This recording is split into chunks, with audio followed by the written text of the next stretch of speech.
Hi, I'm Candace, 31, female, and my best friend Brittany, 32, female, is awesome.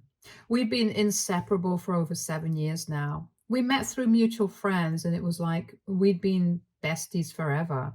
Over time, our husbands, Brad, 35, male, and Charlie, 32, male, have gotten really close too.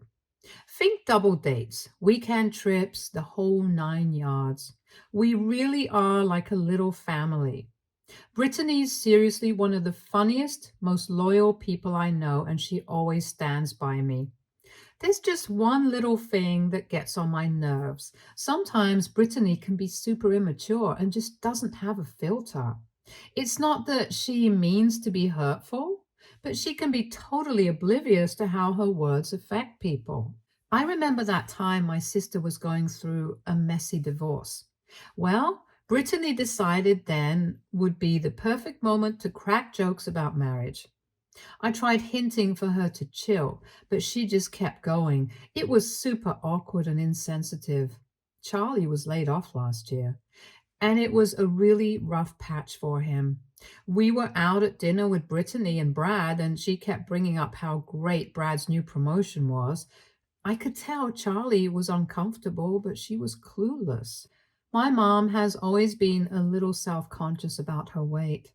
During a girls' trip last summer, Brittany made this offhand comment about my mom needing to lay off the desserts. I mean, it was out of nowhere and totally unnecessary. Another time, we were hanging out at a party, and one of our mutual friends confided in us that she was pregnant, but nervous to tell her family. Brittany immediately blurted out, "Congratulations!" in front of everyone.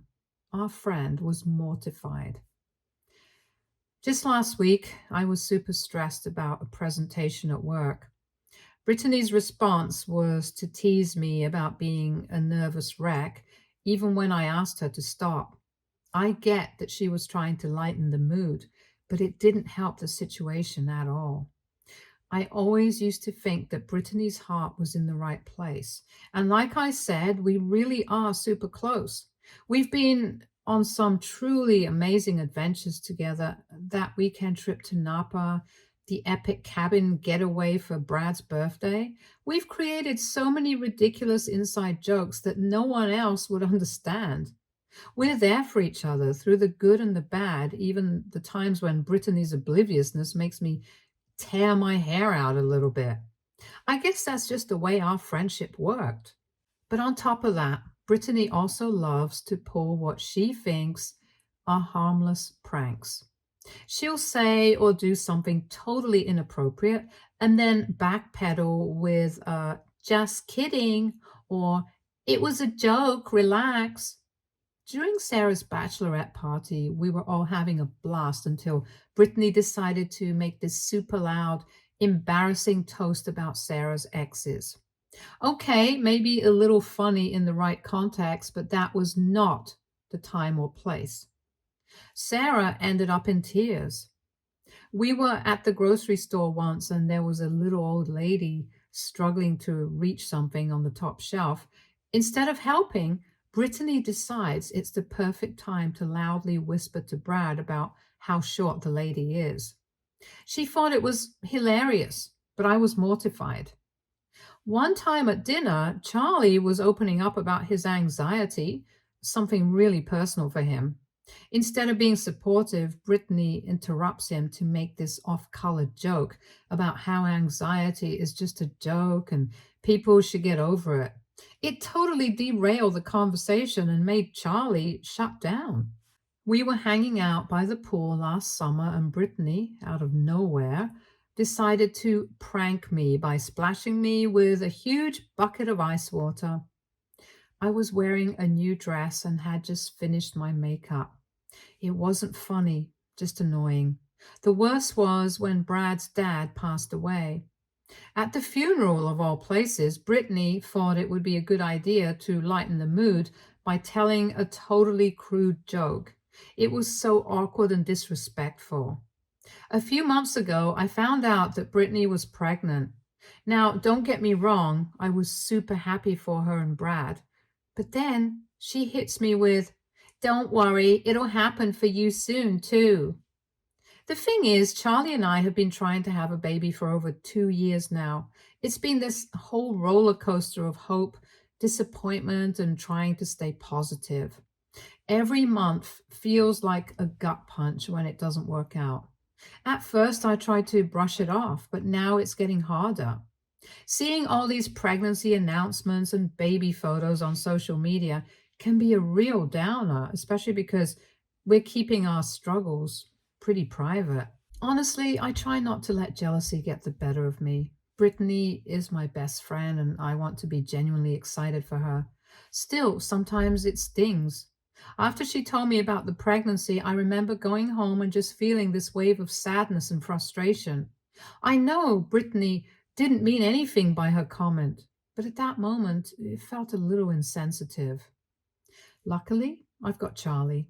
We've always been open with each other about the baby stuff, and he's so incredibly supportive. He reminds me that our journey is our own, and we can't compare ourselves to anyone else.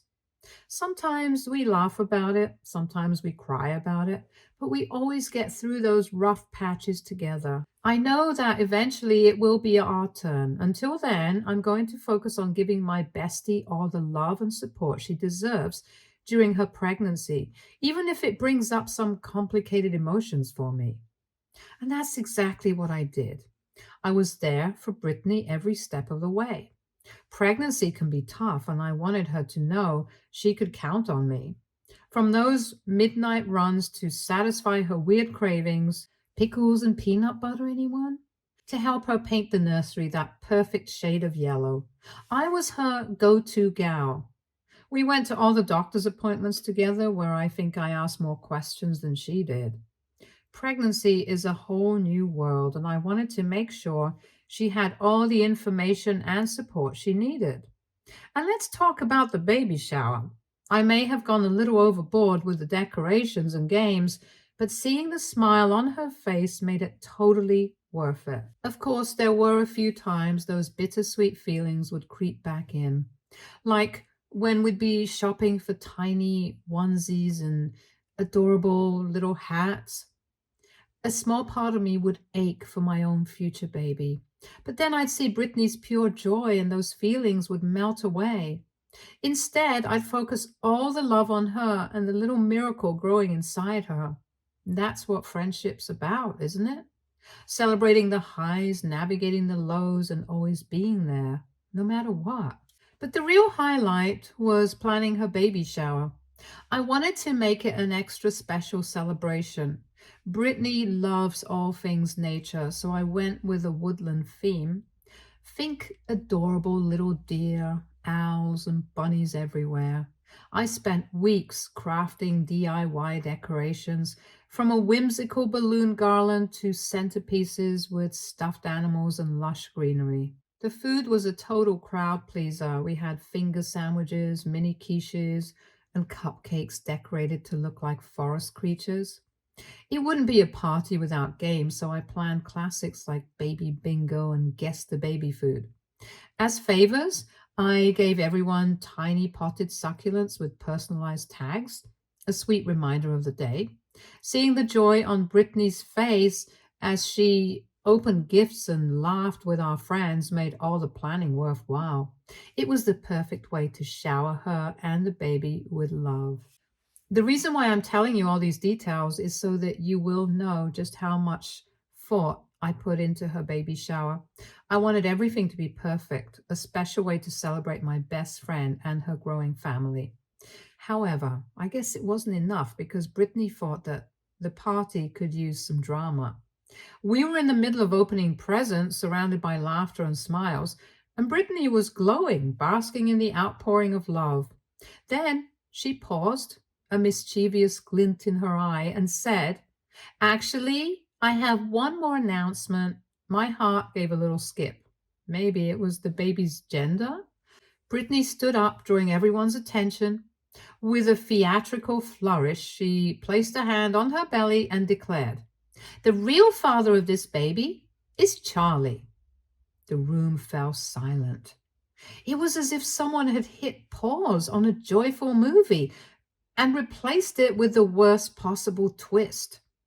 My mind raced trying to process what I just heard. Was this one of her infamous pranks gone horribly wrong? A twisted attempt at humor? Shock turned to utter disbelief, and then a white hot wave of anger washed over me. How could she? After everything I'd done for her, this was her way of saying thank you? My hands shook as I gripped the gift I was holding, a tiny hand-knit sweater suddenly feeling like a lead weight. The faces of our friends mirrored my shock and confusion. It was humiliating, a betrayal so deep it cut to my core. Charlie, who had been quietly beaming at his wife moments before, looked completely blindsided. I desperately wanted the floor to open up and swallow me whole. The baby shower I'd poured my heart into had become a cruel joke, and I, somehow, was the punchline. She continued elaborating on a supposed affair with Charlie, how they'd fallen in love and dreamt of starting a family together. Brittany, stop! I finally managed to speak, my voice trembling. This isn't funny. But she just smiled, her eyes gleaming with a strange satisfaction. Oh, lighten up, Candace. It's just a joke. My blood boiled. A joke? I spat. You humiliate me, betray me in front of our friends, and you call it a joke? She tried to brush it off, but I wasn't having it. You've been planning this, I accused her. You wanted to hurt me. A wave of nausea swept over me as realization dawned. Had the immature jokes and the insensitive comments always been more calculated than I thought? Her smile finally wavered. Don't be ridiculous, she mumbled, but her defensiveness confirmed my suspicions. The joyful atmosphere of the baby shower was completely shattered. Confused whispers filled the room, and I saw the looks of pity and judgment directed towards me and Charlie. The betrayal was unbearable. All these years of friendship, the trust I had in her, now felt like a cruel lie. But even as I confronted her, a greater storm was brewing. Brad, always the quiet, steady one, finally erupted. Done. I'm done. His voice was low and dangerous, cutting through the shocked silence. I've had enough of your jokes, your lies, the way you constantly put everyone else down just to make yourself feel better. Brittany's smug mask crumbled. Brad, it was just a joke. Don't be so dramatic, he scoffed. This isn't a joke. This is who you are, Brittany. You're always looking for some twisted form of attention, even if it means hurting the people who love you. Tears welled in his eyes, a mix of anger and hurt. I can't do this anymore, he said, his voice thick. Brittany sputtered, trying to find words, but Brad simply turned and walked away. The sound of the front door slamming shut echoed through the house. The party was over, not with laughter and well wishes, but with the shattering of illusions and the weight of unspoken truths hanging heavy in the air. My heart ached for Brad, for the years he must have endured. Deep down, even amidst my own pain and confusion, a tiny voice whispered if maybe, just maybe, there was a warped sense of justice in all this chaos. As Brad stormed out, the dam finally broke. Brittany collapsed into a sobbing heap, her cries echoing through the now deserted room. I told the remaining guests to leave, offering mumbled apologies for the abrupt end to the celebration. Once we were alone, Brittany's despair turned to rage. She hurled a half-open gift across the room, the delicate wrapping paper tearing. How could he do this to me? She wailed.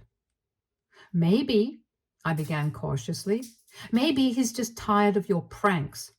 Maybe the joke about your baby's father was the straw that broke the camel's back. My voice, initially hesitant, gained strength. Years of suppressed frustration poured out. Don't you see how cruel it was, Britt? Charlie and I, we've been struggling, and you know that. Yet you still made that your big joke. The accusations hung in the air. I recounted past incidents, the time she'd mimicked Melissa's stutter, the weighty comments directed at my mom, and the constant need to be the center of attention no matter the cost. Brittany's sobs turned defensive. She accused me of being oversensitive and of not understanding her humor. I stood my ground. There's a difference, I insisted, between having a good laugh and intentionally hurting people. You seem to forget that line exists. It was an exhausting, heartbreaking argument. As the sun began to set, casting long shadows across the half-decorated room, I realized this wasn't just about one ruined baby shower. Our friendship, the one I treasured for so long, was crumbling before my eyes, and amidst all the anger and sadness, there was a strange sense of clarity. I had let Brittany walk over me for too long, all in the name of being the bigger person. Maybe this was the shattering we both needed. Once we were alone, her despair turned to rage. How could he do this to me? She wailed. He's supposed to be there for me through thick and thin. Instead of saying anything to defend me, he just blows up and leaves. Maybe, I began cautiously, maybe he's just tired of your antics, Britt. You always push the envelope, and it seems like he's reached his limit. A flash of anger crossed her face. I can't believe you're being so harsh. It's not like I cheated on him for real. That's when it hit me. We were operating in completely different realities. Britt, this isn't about cheating. It's about respect, about constantly hurting the ones you love under the guise of humor. She bristled, shifting the blame. Well, none of this would have happened if you hadn't overreacted. I make a joke and you go ballistic. You basically caused this mess. The absurdity of it made me want to scream. Caused the mess, Brittany. You dropped a bomb in the middle of a party, humiliated your husband and your friend, and now you're blaming me for the fallout? It spiraled from there, a rehashing of old arguments, her refusal to take responsibility, and my growing realization that maybe this was the end. The baby shower decorations, once so bright and cheerful, now felt like a mockery, a backdrop to a fractured friendship I didn't know if I could ever salvage. This whole thing was such a disaster. Her relentless attacks left a sour taste in my mouth. So, with a final desperate plea for her to even try to understand, I cut the conversation short. Brittany, I'm done with this. I cannot fix this for you. You need to take a good hard look at why things always seem to explode around you. I left her sitting amidst the ruins of her baby shower, the half-opened gifts and woodland decorations, a stark contrast to the turmoil raging within us both. Walking away, I couldn't shake the sense of guilt. Had I been too harsh? Should I have softened my words and tried to cushion the blow? Yet, deep down, I knew I'd spoken the truth. For years, I tried to gently steer Brittany away from her hurtful behavior, but my kindness had been mistaken for weakness. Maybe this stark confrontation, however painful, was what she needed. Looking back, I think I may have been a little harsh. So do you think AITA for telling the truth to my best friend after her husband dumped her in front of everybody? Update 1. Yeah, it's been a rough week since that whole mess with Brittany's baby shower. And let me tell you, it's been like a whirlwind of drama ever since. See, Brittany, her mom, and a bunch of our mutual friends have been blowing up my phone nonstop, trying to guilt trip me into feeling bad about what went down. They keep calling me and leaving these voicemails telling me how much of a jerk I am for supposedly ruining Brittany's special day. They say things like, you should have been more understanding, Candace. Brittany's pregnant, her hormones are all over the place, and you should have cut her some slack. But you know what? I'm not buying it. Because here's the thing, Brittany's behavior wasn't just a one-time thing brought on by pregnancy hormones. She's been pulling this kind of crap for a long time now, and I'm just not willing to put up with it anymore. The voicemails they leave are just dripping with passive aggressiveness. It's like they're trying to make me feel guilty for standing up for myself and calling out Brittany's unacceptable behavior. But I refuse to be manipulated into thinking I did something wrong when all I did was stand up for myself. In one voicemail, Brittany's mom even had the nerve to say, "You're supposed to be her friend, Candace. Friends don't treat each other like this." But you know what? Friends also don't lie and spread hurtful rumors about each other. Yet that's exactly what Brittany did to me. It's like they're all trying to gaslight me into thinking I'm the bad guy here, when in reality, all I did was set some boundaries and stand up for myself. And you know what? I'm proud of myself for doing it. But still, hearing those hurtful voicemails day after day takes its toll. It's like a constant reminder of the drama and negativity that Brittany brings into my life. And honestly, I'm just so over it. So, yeah, I may have ruffled some feathers by calling out Brittany's behavior, but you know what? I'd rather be true to myself and stand up for what's right than bend over backwards trying to please someone who clearly doesn't respect me. At the end of the day, I know I did the right thing by standing up for myself, and no amount of guilt tripping voicemails is going to change that. So they can keep calling and leaving their messages, but I'm not going to let it get to me. I'm done playing their games. Yeah, things got a bit awkward at work after the whole baby shower debacle, especially since Brittany and I worked together. I tried my best to steer clear of her in the office, hoping to avoid any further drama, and for a while it seemed like she was doing the same, keeping her distance to avoid causing a scene in front of our coworkers. But then one day, as I was heading to my car in the parking lot, she cornered me out of nowhere. She had this look of desperation in her eyes, like she was about to burst into tears at any moment. She started asking me why I was doing this to her, why I was being so cold and distant, and she kept saying how much she needed me right now. I'll admit, it tugged at my heartstrings a little to see her like that. I mean, despite everything that had happened, she was still my friend, and it hurt to see her in such distress. But at the same time, I couldn't ignore the fact that she had really crossed a line with her behavior. So I mustered up all the courage I had and told her straight up that I didn't want to be near her at that moment. I needed some space to process everything that had happened, and I wasn't ready to just sweep it all under the rug and pretend like nothing had happened.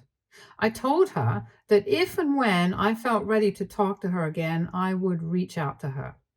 She didn't take it well, to say the least. She started yelling at me, accusing me of being a terrible friend and abandoning her when she needed me the most. But I knew I had to stick to my guns and prioritize my own mental and emotional well being. So, without another word, I turned on my heels and walked away, leaving her standing there in the parking lot, still yelling after me.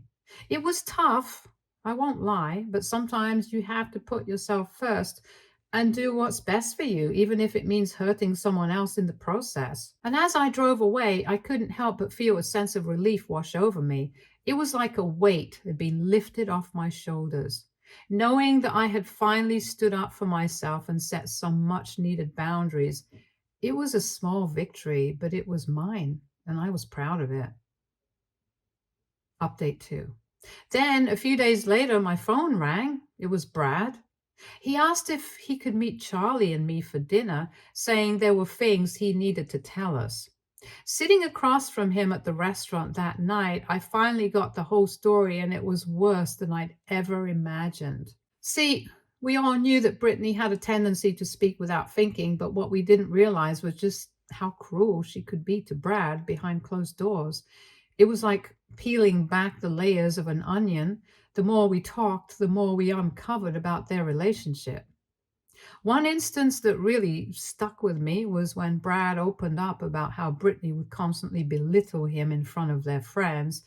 She'd make snide remarks about his job, his hobbies, even his appearance, all under the guise of joking, but it was anything but funny. It was downright hurtful. Then there was the time when Brittany completely dismissed Brad's feelings during a difficult period at work. Instead of offering him support and encouragement, she brushed off his concerns and told him to suck it up. It was like she didn't even care about his well being, which is just plain cruel, if you ask me. And let's not forget about how Brittany would always find ways to undermine Brad's confidence. Whether it was making backhanded compliments about his abilities or constantly comparing him to other guys, she never missed an opportunity to chip away at his self esteem. It was like she took pleasure in seeing him doubt himself, which is just messed up. But perhaps the most heartbreaking part was when Brad confided in us about how Brittany would manipulate him emotionally. She'd use guilt trips and ultimatums to get her way, making him feel like he was walking on eggshells around her. It was like he was constantly tiptoeing around her, afraid to set her off, and that's no way to live. As Brad shared more and more about his experiences with Brittany, it became painfully clear that their relationship wasn't as picture perfect as it seemed on the surface. Behind closed doors, there was a whole other side to Brittany, one that was manipulative, controlling, and downright cruel. Listening to Brad's stories was a real wake up call for all of us. It made us realize just how toxic Brittany's behavior had become and how much it was affecting Brad's mental and emotional well being. And it also made us realize that something needed to change, and fast. Well, buckle up because there's more drama from Brittany's end. So get this, he pulls this stunt where she fakes an emergency just to get me to come over to her place. I mean, seriously? Who does that? She calls me up, sounding all panicked and saying she's going into labor and Brad's nowhere to be found. Of course, I freak out and rush over to her place without even thinking twice. I mean, what kind of friend would I be if I didn't go to her aid in a situation like that? But guess what? When I get there, she's totally fine, like not even a hint of labor pains in sight. She just shrugs it off and says, "They were fake contractions." Can you believe it? I was so mad I could have screamed. I mean, who in their right mind pulls a stunt like that? It's not funny, it's not cute, it's just plain manipulative. And the fact that she would stoop so low just to get me to come over and talk to her is beyond messed up. At first, I was ready to storm right out of there and never look back. But then she starts laying on the guilt trip, begging me to stay and talk things out. And I'll admit, I caved. I mean, she had all my favorite food laid out and my favorite beverage. It's like she knew exactly how to reel me back in. But even as I sat there munching on my favorite snacks and sipping on my favorite drink, I couldn't shake the feeling of anger and frustration bubbling up inside me. How could she think it was okay to manipulate me like that? And what was she hoping to accomplish by doing so? She finally apologized to me. She actually admitted that she knows she has this habit of speaking out of turn and can be, well, a bit much sometimes. It was like a tiny glimmer of self awareness from her, which I'll admit took me by surprise. I told her that it's a good start to admit it, but just saying sorry isn't enough to fix everything. I mean, if she really wants to have people stick around in her life, she's got to change her behavior, plain and simple. And I wasn't going to sugarcoat it for her. But then she drops this bombshell on me. She says she's willing to go into therapy to work on herself. I mean, I got to give her credit for being open to getting help, but I wasn't about to jump in the middle of all that drama. No way. She practically begged me to talk to Brad for her, saying she had no way of reaching him since he wasn't picking up her calls. But considering everything Brad told me about how she's treated him, I highly doubted he'd be eager to chat with her anytime soon. Still, I told her I'd talk to Brad and see if he's open to having a conversation. I mean, I couldn't just leave her hanging like that, even if I was still pretty ticked off about the whole fake labor thing. So with that, I made my exit. I had to get out of there before I lost my cool again. But as I walked away, I couldn't help but wonder if Brittany was serious about wanting to change. I mean, therapy was a big step, and if she was willing to take it, maybe there was hope for her after all. But at the same time, I wasn't about to hold my breath. After everything that had happened, I wasn't sure if Brittany was capable of real change, but I guess only time will tell. And in the meantime, I had my own well being to focus on. Update 3. Hey everyone, it's been 2 months since I last filled you in. Brittany finally had her baby girl, Elizabeth, or as they like to call her, Lizzie. And let me tell you, she's absolutely adorable. I went to visit Brittany and Lizzie a few days after she was born, and I gotta say, it was nice to see them both doing well. Brittany seemed genuinely happy, and you could tell she was completely smitten with her little bundle of joy. It was a refreshing change from all the drama we've been dealing with lately. But here's the really surprising part. Brittany and Brad are actually working on their marriage. Yeah, you heard me right. They're in couples therapy trying to mend things and move forward together as a family. And while they still have a long way to go, I got to give them credit for putting in the effort. I've noticed some changes in Brittany since Lizzie was born, too. Like she's actually making an effort to think before she speaks, which is a huge step in the right direction for her. And she's been more mindful of Brad's feelings too, which is definitely a good sign. For instance, the other day I saw her bite her tongue when Brad was talking about something he was passionate about instead of cutting him off like she usually does. It may seem like a small thing, but for Brittany, it's a big deal. It shows that she's really trying to be better, not just for herself, but for her family too. And get this, she's been making an effort to communicate more openly and honestly with Brad, which is something they've struggled with in the past. I mean, they're not exactly having heart to heart chats over candlelit dinners just yet, but they're taking baby steps in the right direction, and that's what counts. I think becoming a mom has really changed Brittany in a lot of ways. It's like having Lizzie has given her a new perspective on life and made her realize what's truly important. And while she's still got a way to go, it's optimistic that she's on the right path.